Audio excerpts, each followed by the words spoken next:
So where are you now? You're back in Kansas City, right? Yeah, Overland Park, Yeah. Kansas, for the time Okay. being. Yeah. But I've learned that I'm never really stationary for too long, so we'll see how long I'm here for. I heard the barbecue's good out there. That's the only thing we got going for us. Honestly, I don't know why people move here on purpose. It's like I feel like people's cars break down on a trip, and they're just like, fuck it, let's just live here. I feel like that's Yeah, the let's only just build way. a house. I'll claim that bit of land over there. That one's mine. I licked it, so it's mine. That's how I got a girlfriend once. Jesus, man. All right, so let's tell everybody about who you are and give the elevator pitch about your life and who Devin is. Honestly, I don't even know how to answer that. It's kind of like that question during, what was that movie? Anger Management. Yeah. Who are you? He's like, Dave. Not your name, not what you do, who you are. Like, that's a lot bigger of a question. I think a lot of people really realize. Yeah.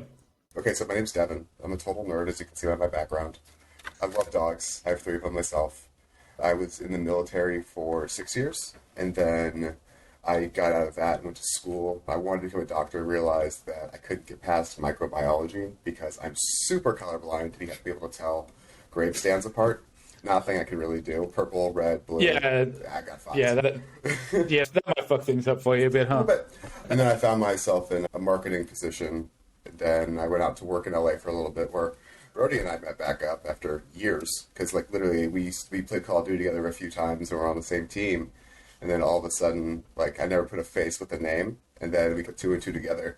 I was like, holy shit. It's been a minute.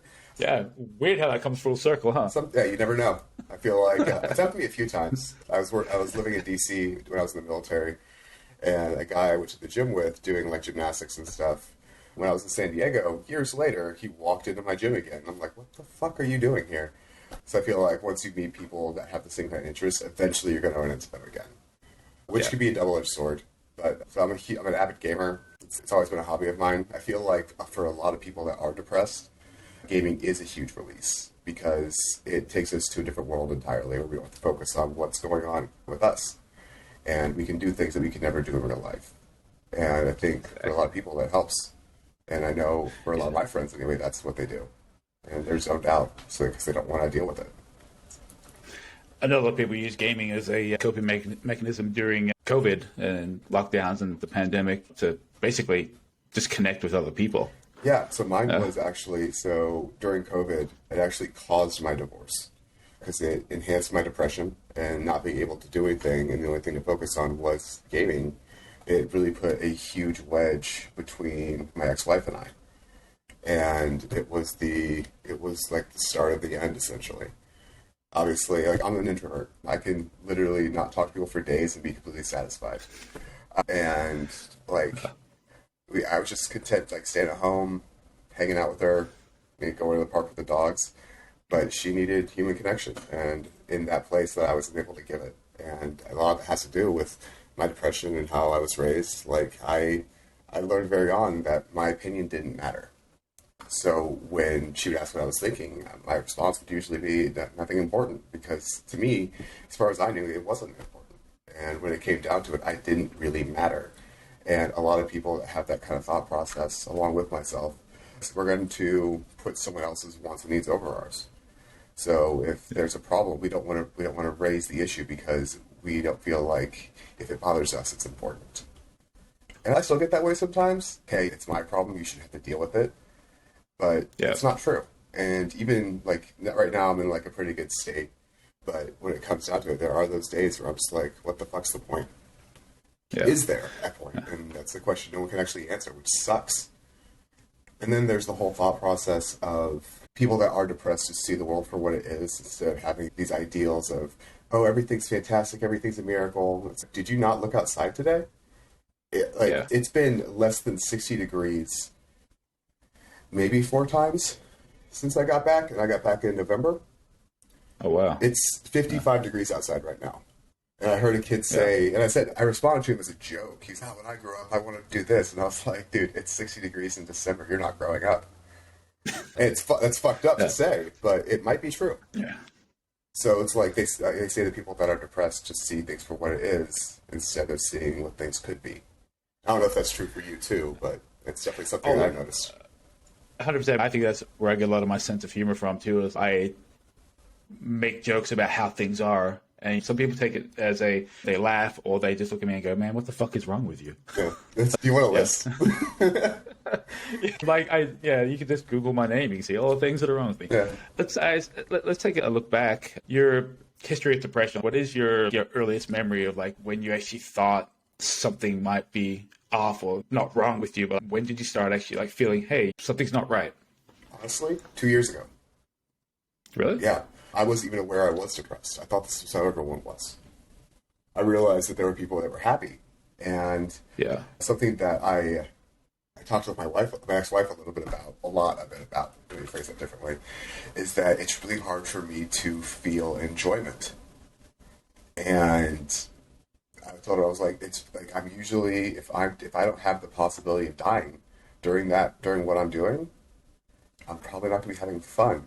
And I was just misusing the word fun or enjoyment, because I can enjoy talking to you. I can enjoy just laying on the couch with my dogs. It doesn't have to be like all-encompassing fun to enjoy it, but I learned differently because when I experienced those thrills, the adrenaline, that was like the epitome of, this is fucking awesome. I've actually had sex that was boring. Yeah. I was like, I don't want to, this is not fun right now, because it didn't feel like it. And then the person you're having sex with or whoever you're with didn't feel like it's their fault. It's really not. It's something that's internal on my end. Like when I lived in DC, I rode a bike everywhere. And DC on Q Street, it's like the main street there in Georgetown. And I lived right off of that, like Q and 23rd. It's like a really popular area. Yeah. It's really busy, intersecting 2-lane, up and down. Hey, it's okay. They're allowed to be there. And I would bike headfirst into traffic going 40 miles an hour.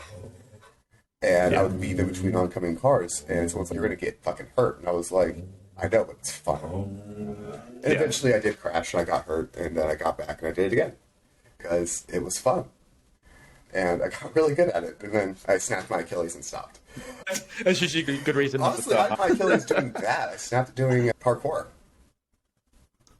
Yeah. Oh, wow. But back to the depression stuff, like it made it really hard to connect with people. And even now, when I see, like, I sell stuff for a living right now. I sell websites to lawyers for a company called LegalFit. And I could care less about them. And that's what allows me to sell to them. But if I'm at the gym and I see someone I want to talk to, I can't do it. Because I don't see inherent value in what I want to ask. Like, the only purpose of me wanting to talk to them is because I want to talk to them. And I don't feel like that's a good enough reason for them to want to talk to me back. Yeah, that is interesting. You are an introvert. You're very outgoing introvert. Like, we have conversations all the time, but like you being in sales and being an introvert is weird. Is definitely intriguing. Yeah. And let me phrase that differently. I am our closer. Yeah. So that's a very weird position to be in, because when people see me at work, the people I talk to on a daily basis, they think I'm an extrovert. Like, I go out and I party and have fun and have tons of friends, and the exact opposite is true. I could turn my phone off for an entire week and I would turn it on, it would be a notification. And that's normal for me. And when I see people I see those like TikToks and stuff, people like scrolling through their phone to show you something, and it says 200 missed calls and 130 non-responded texts. I'm like, how the fuck does that happen? Like, what do you do to get people to actually want to talk to you? And I think that it's just like one of those self-fulfilling prophecy things where I could be a extrovert, but I don't see a point in it, because literally it does. What does it accomplish? Yeah. What need does it fulfill of mine? All it's going to do is put me with people that I know are probably going to end up fucking me over anyway. And when it comes down to it, I've come across probably a handful of people that don't have some other agenda. I mean, one of them who had another agenda. Can't name names here. I know, but we'll just leave it at that. But no, when it comes back to the and once I realized I was depressed, once someone pointed it out, I was like, holy shit, they're right.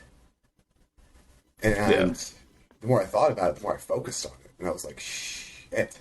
And it got so much worse once I realized. Did you? So when someone pointed this out to you, you started analyzing it the last couple of years. Like, what about other periods in your life that you look back at them and go, man, like maybe I was depressed here, or maybe. Yeah, sorry to cut you off, but yeah, once someone pointed out, I looked back on everything. Yeah. I have a really good memory up until I was like 4. And then before that, I don't remember anything. I don't think a lot of people do either. But Yeah. I look back and I'm like, was I always this way? And then I asked my mom questions like, hey, what was I like as a kid? She was like, it was really hard to see you enjoying yourself. So I think I was always depressed. I mean, they say I was a really smart kid, but I think when people say to kids, oh, you're a really old soul, it's because they've had a lot of trauma. Yeah. And they grew up too quick. And like when I was little, my stepdad would abuse me. I have cut marks up and down my body from being held down, cut with a razor blade, and being told that if I cry, it'll just get worse. And my dogs would come in and they would literally lick blood off my chest while I was laying there. Damn. That put me in the whole hero aspect of I need to save myself and save my mom. So I took on that role instead of being a kid and learning how to enjoy myself, learning how to make friends and doing the whole kid thing. I was more worried about not getting injured or not being abused.